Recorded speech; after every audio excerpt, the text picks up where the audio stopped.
danse plus, c'est bon. Dansez lui seul. Philo, merci. Non, on a dansé ça, Ça, c'est... Philo, félicitations. Oh, laissez-moi installer mon micro. C'était chaud tout à l'heure. En tout cas, Aloussène nous a rejoints. Je vous demande de l'applaudir. Eh bien, l'émission se poursuit. Et la première chronique est signée Alissa Zena. Vous adorez ces affairages. Eh bien, positionnez-vous très bien. On la retrouve tout de suite. Merci beaucoup. On applaudit très fort Alissa pour ses affairages très, très croustillants. Ouais, c'est génial, avec un brin d'humour pas possible. Chapeau, Alissa. Et tout de suite, on va retrouver Aloussène, monsieur Invention. Voilà, vous n'avez pas encore terminé. Le comique, l'humoriste lui-même, il ne s'en remet pas, il est en train de rire là. On va retrouver tout de suite Aloussène. Sirène téléphonique, c'est son thème. Aloussène, c'est parti. Effectivement, la sirène téléphonique, Caroline, c'est la superbe idée, l'idée géniale qu'a eu monsieur Cocrepol, un jeune inventeur, un jeune professeur de sciences physiques du lycée moderne de Guiglo. Et donc, il a eu cette idée lorsqu'il a vu un de ses supérieurs, donc c'était un censeur, aller faire retentir la sirène.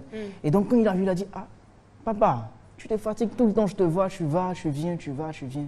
Je sais que ça te fatigue. » Et donc, il a eu cette... C'est à chaque heure. Hein. Oui, à chaque heure, parce que ce sont les censeurs ou souvent les professeurs qui sont délégués pour cette mission, je peux dire, si je peux m'exprimer comme ça.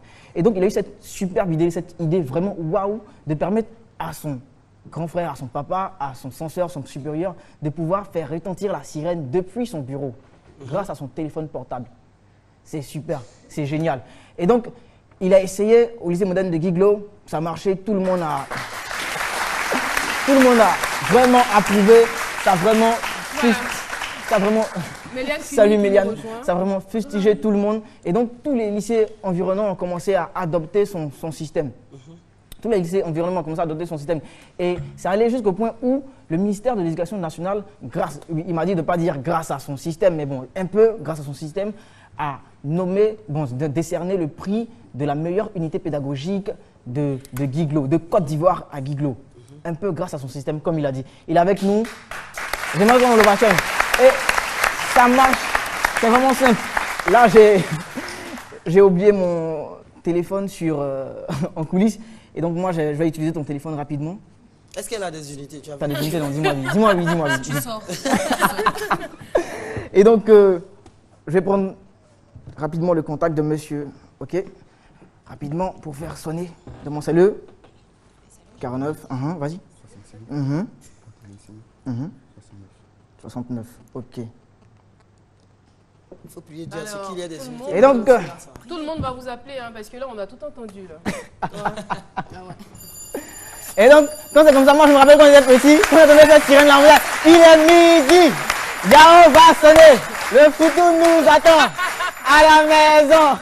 Il est midi, Yao va sonner, le foutou nous attend à la maison. En fait, ça fait retomber dans la petite enfance. Non, mais non, ça a changé. Hein. Vraiment. Maintenant, ça a changé. Ce n'est plus le photo qui nous attend, mais c'est midi qui nous attend. Ouais, c'est vrai, donc on l'a refait.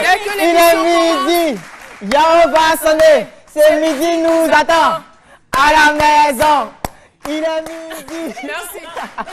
C'est super, c'est génial. C'est de monsieur Cocrepol que j'aimerais qu'on ovationne parce que c'est une idée vraiment innovante. Il est parti de rien.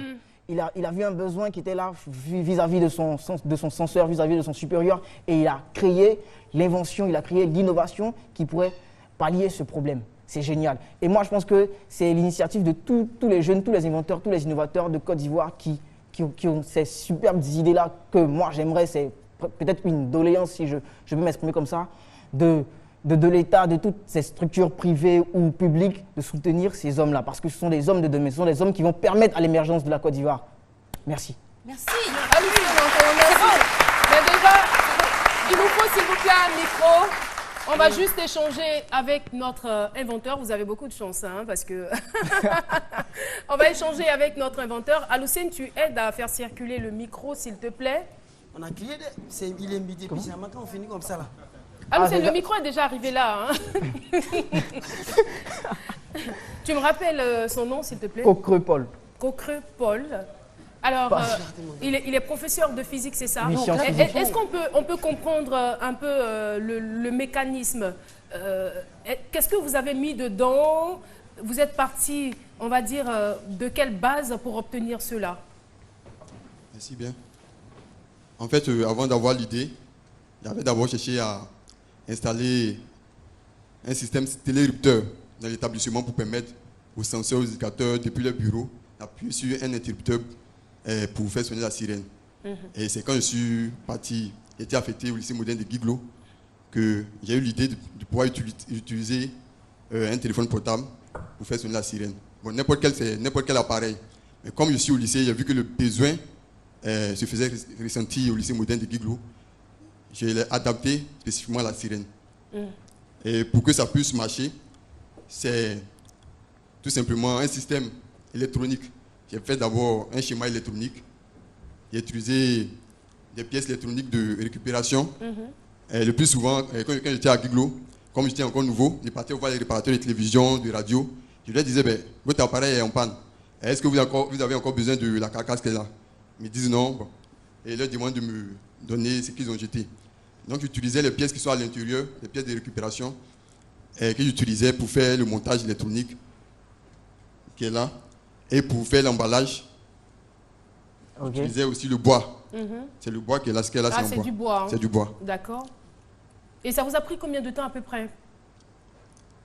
Bien, pour faire le schéma, ça m'a pris 1 semaine pour faire le schéma de l'appareil. En fait, j'ai fait un premier schéma et le lendemain, je suis venu, il est modifié. J'ai fait le montage et j'ai vu qu'il fallait encore l'améliorer. Quand bien même qu'il marchait. Et après, j'ai encore modifié le schéma. Et c'est au bout d'1 semaine, j'ai vu que bon, il n'allait pas chaque fois continuer à modifier. Il fallait au moins faire sortir quelque chose. Et après, s'il y avait des modifications, apporter ces modifications-là. Et ce quelque chose, il est vraiment fiable. C'est vrai qu'il marche en ce moment, mais vous ne pensez pas qu'au bout d'un certain moment, ça puisse avoir des problèmes? Non, c'est bon? Non.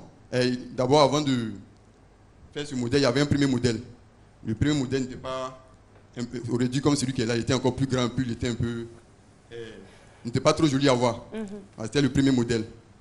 Là, c'était un modèle d'essai. Et avec les éducateurs, il y avait un éducateur au lycée moderne de Guiglo. Il lui a dit de le mettre dans son bureau. Et chaque fois, il essayait, mais il faisait le compte rendu de ce qui n'allait pas, ce qui ne marchait pas. Le plus souvent, à certaines heures, ça ne marchait pas. Donc, il me disait qu'à cette heure, ça n'a pas sonné. Et il a voulu le faire sonner à cette heure, ça n'a pas marché.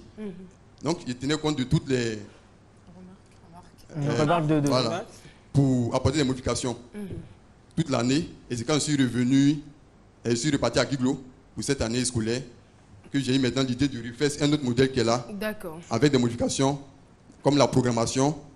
On peut maintenant, au lieu de faire sonner l'appareil avec le téléphone, portable, on peut maintenant faire une programmation automatique. Pour que ça sonne automatiquement. Super. Et vous travaillez à cela, hein? Il l'a déjà fait. Vous l'avez déjà fait? Chapeau. Bravo, hein? Bravo, et j'espère que vous n'allez pas vous limiter au lycée moderne de Guiglo, hein, parce qu'on a beaucoup de lycées qui sont dans le besoin. Merci beaucoup et merci d'être passé sur notre plateau. Là, c'est Méliane Fili. Alors, Al, Jessica, Méliane, Philo, le public, Alissa Zena, que je vois danser là-bas. Eh bien, l'émission est terminée. Merci de l'avoir suivi. Moi, je vous donne rendez-vous avec Dr Philo à la radio, à Fréquence 2, à partir de 15h, dans le cadre de l'émission. Surtout, ne riez pas. Eh bien, si vous avez pris du plaisir à nous regarder, on se donne rendez-vous pour demain, 12h. Restez sur RTI1, c'est là que se trouvent les meilleurs programmes. Ce midi, c'est fini.